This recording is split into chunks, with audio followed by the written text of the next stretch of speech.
તો આગામી બકરી ઈદના તહેવારને ધ્યાનમાં રાખીને સુરત શહેરના ભેસ્તાન પોલીસ સ્ટેશન દ્વારા ઊન વિસ્તારમાં વિશેષ સુરક્ષા અને જાગૃતિ અભિયાન શરૂ કરવામાં આવ્યું છે। આ અભિયાન હેઠળ પોલીસે ફૂટ પેટ્રોલિંગને મજબૂત કર્યું છે અને સાથે સાથે સાયબર ક્રાઇમ અવેરનેસ તથા બાળકો માટે ગુડ ટચ બેડ ટચ અંગે માર્ગદર્શન આપવાની પહેલ હાથ ધરી છે।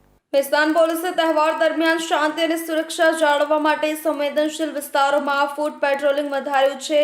આ કોમ્બિંગ ઓપરેશન દ્વારા પોલીસ અધિકારીઓ સ્થાનિક વિસ્તારોમાં સતત નજર રાખી રહ્યા છે, જેથી કોઈપણ અનિચ્છનીય ઘટનાને રોકી શકાય। આ પગલું સ્થાનિક નાગરિકોમાં વિશ્વાસ જગાવવા અને તહેવારના માહોલને શાંતિપૂર્ણ રાખવા માટે લેવામાં આવ્યું છે। સાયબર ક્રાઇમ અંગે જાગૃતિ આધુનિક યુગમાં સાયબર ગુનાઓનું પ્રમાણ વધી રહ્યું છે, જેને ધ્યાનમાં રાખીને ભેસ્તાન પોલીસની સી ટીમે સાયબર ક્રાઇમ અવેરનેસ કાર્યક્રમનું આયોજન કર્યું। આ કાર્યક્રમમાં નાગરિકોને online fraud, phishing, online banking ગુનાઓ અને સોશિયલ મીડિયા પર થતી છેતરપિંડી વિશે વિગતવાર માહિતી આપવામાં આવી। સી ટીમે લોકોને સાયબર સુરક્ષા માટેની ટિપ્સ જેવી કે મજબૂત પાસવર્ડનો ઉપયોગ, અજાણ્યા લિંક્સ પર ક્લિક ન કરવું અને વ્યક્તિગત માહિતી શેર ન કરવા જેવી બાબતો પર ભાર મૂક્યો। આ પહેલનો હેતુ નાગરિકોને ડિજિટલ દુનિયામાં સુરક્ષિત રાખવાનો છે। બાળકોની સુરક્ષા અને જાગૃતિ માટે ભેસ્તાન પોલીસે ગુડ ટચ બેડ ટચ વિશે વિશેષ સત્રનું આયોજન કર્યું।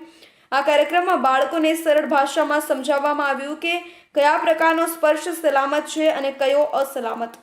પોલીસે બાળકોને શીખવ્યું કે અસુરક્ષિત સ્પર્શની સ્થિતિમાં તેઓએ તાત્કાલિક પોતાના વાલીઓ કે શિક્ષકોને જાણ કરવી જોઈએ। આ ઉપરાંત બાળકોને આત્મવિશ્વાસ સાથે ના કહેવાનું અને અજાણ્યા લોકો સાથે વાતચીત કે વસ્તુઓ ન લેવા અંગે પણ માર્ગદર્શન આપવામાં આવ્યું। આ પ્રકારના કાર્યક્રમો બાળકોને સશક્ત બનાવવા અને તેમની સુરક્ષા સુનિશ્ચિત કરવા માટે અગત્યના છે।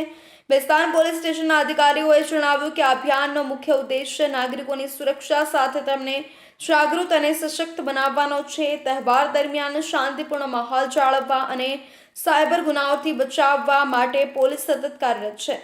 આ ઉપરાંત બાળકોમાં જાગૃતિ ફેલાવીને તેમની સુરક્ષા માટેની જવાબદારી પણ પોલીસ નિષ્ઠાપૂર્વક નિભાવી રહી છે। સ્થાનિક પ્રતિસાદ ઊન વિસ્તારના રહેવાસીઓએ ભેસ્તાન પોલીસની આ પહેલની પ્રશંસા કરી છે। સ્થાનિક નાગરિકોનું કહેવું છે કે પોલીસની આવી સક્રિયતાથી તેઓ પોતાના પરિવાર અને બાળકોની સુરક્ષા માટે નિશ્ચિંત થયા છે।